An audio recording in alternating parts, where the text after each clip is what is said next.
Hello guys, welcome back to another video. Today we are going to be doing an Instagram Q&A. It was supposed to be a Snapchat Q&A, but I was having some technical difficulties with connecting the screen to the phone and the audio and all that, so we're doing an Instagram Q&A. Thankfully you guys came in very fast with the questions. I just uploaded this photo about 10 minutes ago, so let's go ahead and see what questions you guys are asking. Okay, Cuban Chronicles 8292 asked, how often do you lose motivation for the gym or for counting macros? I wouldn't say that I necessarily lose motivation for the gym anymore. I'm in a really good place right now with my training where the strength is just constantly increasing. I've been really on it with my programming and everything. It just feels really good. I mean, I used to get really unmotivated a lot before, and I think that was mainly due to insecurities or not feeling confident with the weight that I was lifting or not feeling confident with my form and things like that. But thankfully with time and being surrounded by, you know, an incredibly knowledgeable person such as my boyfriend and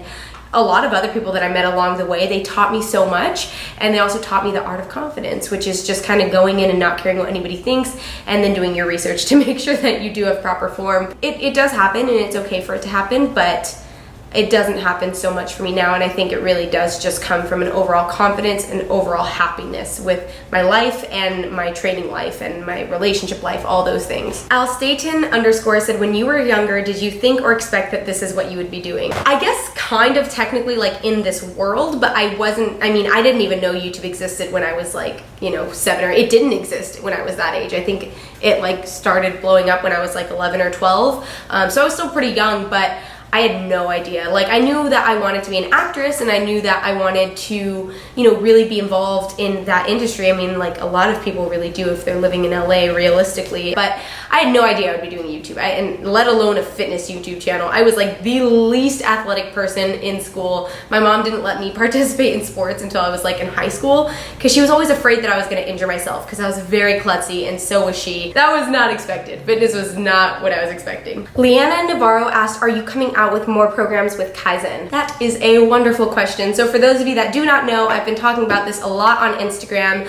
I collaborated with Omar Isov, Silent Mike, and Bart Kwan on their brand Kaizen, which is basically a place where you're able to buy a bunch of different programming based off of your specific needs for a really reasonable price. So they all reached out to me and said, how would you like to basically have us create a program that is essentially like the one you've been following, but even more beginner friendly, but still intermediate friendly, and they can purchase the program and you could just basically collaborate with us on it. And I was like, that is a freaking fantastic idea. Let's do it. So for those of you that are interested, the website is www.flourishstrong.com. The program is on pre-order right now. It'll become available Monday the 26th. And it is $47, basically 40% off. Once that is done, it'll be back to $77, but it'll always be available. I just obviously would recommend getting it while it's cheaper. So the website will tell you everything it comes with, but I will briefly mention here, it comes with 12 weeks of periodized training. You'll also get the Flourish Strong PDF, which is gonna contain all the information that you would need to be successful during this program, little advice and tips, things about nutrition, strength training, all of that. It will be contained in that file. You will get a lean mass calculator, a whole exercise library of all of the workouts that you'll need to complete. It'll have Mike, Bart, and Omar doing each workout and explaining how it's done. And then the last thing is you get 3 tutorials on how to squat, how to bench, and how to deadlift. It's A1. I'm so excited to be doing this with them. And the final thing that I created on my own is a Facebook support group. There's over 100 girls in there right now, and they're so freaking supportive of one another, and it's been so beautiful to see. So I think it's a really good idea if that's something you're interested in. I just figured I should mention that on YouTube. As to answer the original question, there will be more Kaizen programs coming out in the future. We're thinking of doing a bunch of different stuff. There will be one on helping building your glutes. There will be one on fat loss. There's gonna be so many to come. I'm gonna try and cover as many as I possibly can that I think would be beneficial to you guys. So yeah. Hopefully that answers your question. I will have Flourish Strong linked below if you guys are interested, because you have until Sunday to get it for $47. Sam Wong 108 asked, what's your daily routine? This is as boring and repetitive as it could possibly get. I know a lot of people think that because I work from home, that means I probably like go out all the time and I go and explore. I have a very set schedule, and it's a great schedule. I love that I have the ability to work from home. I'm not complaining about it whatsoever. I love it, but it is just the same thing every single day. I usually wake up around 8 or 9. This week it's been more like 10. I have some breakfast. I take Prince to the dog park to go and run around for like an hour. I like to go earlier in the day to beat traffic because it's like 20-30 minutes away. I come back, I have lunch, and then I usually take that time to answer any emails, do any computer work, talk about potential brand deals, things like that. I'm also working on a podcast and another top secret project. Top secret, it's not that secret, I just don't want to talk about it until wheels are actually in motion. But I have the podcast I'm working on, so like I'm either finding a podcast producer to hire, or I'm recording an episode, or I'm looking at different ways to market myself. I'm doing an e-course online for it. So there's a lot of different things I do with my time, but usually 3 hours a day is dedicated to being on the computer and researching, emailing, studying, all that stuff. I film my YouTube videos, take Prince for a little 15-minute walk, and then I go to the gym. That's how it's been recently.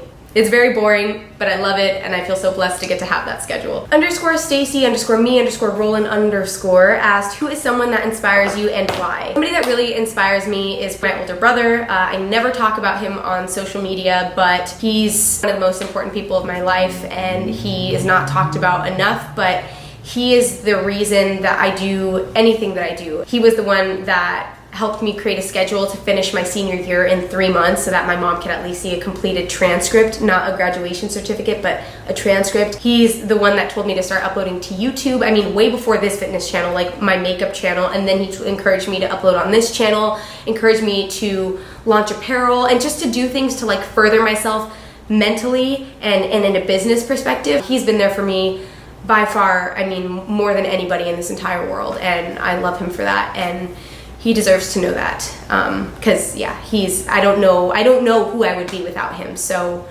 yeah. Jen Brady asked, best and worst parts of living in LA. Very good question. I'm gonna start with the worst because I feel like the best outweighs it, and I want to finish it on a positive note. The worst is definitely the traffic. As I look outside my windows, I can literally see the freeway is just impacted with cars, but that's anywhere during rush hour. But LA really just, we take it to a whole new level. The next would be that people are pretty narcissistic out here, more so than other cities I've been to. It's like either the land of broken dreams or the land of like success and money and snakes, you know? There's rarely an in-between. And so when I first moved here, I absolutely despised it here. I regretted it. The narcissism, and basically like that cutthroat mentality and the traffic. Those are the two things that I would say are the worst things about LA. But the best, I mean, you're filled in this massive city with so much culture. There's Little Armenia, there's Chinatown, there's Little Tokyo, there's Little Bangladesh. I mean, we've got everything out here. We've got so many beaches all around, parasailing. There's just so much to do out here, and there's so many people that you can meet that can inspire you. Yeah, I mean, I could just go on and on about LA, but those are kind of like the things that I think of immediately. Favorite food or restaurant you discovered living in LA? Komodo, all the way. They are Asian fusion tacos. And they have my heart. Your Gloomy Queen asked, what happened with leaving Ehplabs? So as you guys know, I've not been with Ehplabs for the last several months. In the past months, I kind of stopped talking about them and promoting them. And without going into too much detail, it wasn't a good match for me. I left them, I guess it's been like 2 months now since I left Ehplabs. Yeah, 2 months. And I explained basically just that it just wasn't a good match, and yeah, I don't want to get into too much detail, but I have since actually signed with Women's Best, and it's been a really, really positive and great experience. So, clean slate. We'll just leave it there. This is an amazing question. I think this is probably where I will end this Q&A. Chelsea said, what are some tips you have for staying confident in an industry that often makes women feel they have to look like a certain way? So, the internet is a very scary place, and there's a lot of judgment, there's a lot of criticism, and people will tear you apart. Generally not to your face. You find it on forums and threads, and I know people are probably thinking, why do you go to those forums and threads? And the truth is, if you know someone's talking about you, you're most likely going to open it, even if it's bad. You know, it's just in our nature. It's really, I mean, it's probably not a good thing, but then again, it can be. It helps you build stronger bones, right? You know, I felt when I got into YouTube, I had kind of gotten over any body dysmorphia that I may have had. It was never anything horrible, but you know, I think we've all been there. And once I started YouTube again, I'd say like 6 months into being on there, I never felt good enough. I felt my body never looked right. I felt like I was always too overweight, that my stomach was always popping out because I never had a six-pack. I felt like I was never strong enough. And then I started going to expos, and I started meeting girls who were like, you inspired me to start going to the gym. You made me feel better when I would miss days at the gym, and I was able to relate to you on anxiety. And oh my God, I love when you do your makeup videos. And it became like hey, this is a part of you. I think that you doing fitness is really cool and you've inspired me to go to the gym, but you also have a lot of other sides to you that I think are really cool too. And I felt well-rounded. I was always just a girl who was at the beginning of my journey trying to get into training and putting myself through the workouts, and then because I became sponsored by Gymshark and because I became sponsored by Ehplabs and now Women's Best, you suddenly have to fit this picture perfect image, but it's just not always like that. Sometimes they take you because you've got a great personality and they can sense the authenticity coming from the viewer and coming from the comments and coming from you. And so, yeah, I don't know if I'll ever be picture perfect to anybody. My legs will probably always be too small and my stomach may always never have abs and my arms will never be well defined, but I'm okay with that, you know, like I'm okay with the way that I look. I'm really happy in my body. I'm the happiest I think I've ever been. And so what you could get from this is just realize that honestly, the girls that are super shredded and look way too good to be true, they're most likely taking something. Let's just be real. Clen, Anavar, all that stuff. And then if they are natural, they are living one of the strictest lifestyles known to man. They are really reducing their calories. They're doing a lot of cardio, but that works for them. And if that works for them, then that's great. But if you don't want to do that, then don't worry about it, because it's something that we don't have as much of a passion for, and that's okay. Just focus on building a healthier mindset and a healthier you, a healthier body. And that to me is confidence. That's being successful and that's loving yourself. So once you can get past that phase, you'll just look at these people and be like, oh, she's got a nice physique. Cool, and move on. So that's kind of where I've gotten to. Yeah. So guys, that's gonna be the end of this Q&A. I hope that you guys enjoyed it. I hope you found all of the information helpful in some way, or you just found it entertaining. I love you guys so much. Thanks so much for watching. If you enjoyed the video, throw it a like. If you're not subscribed, you know what to do, subscribe, and I'll be seeing you guys in the next video.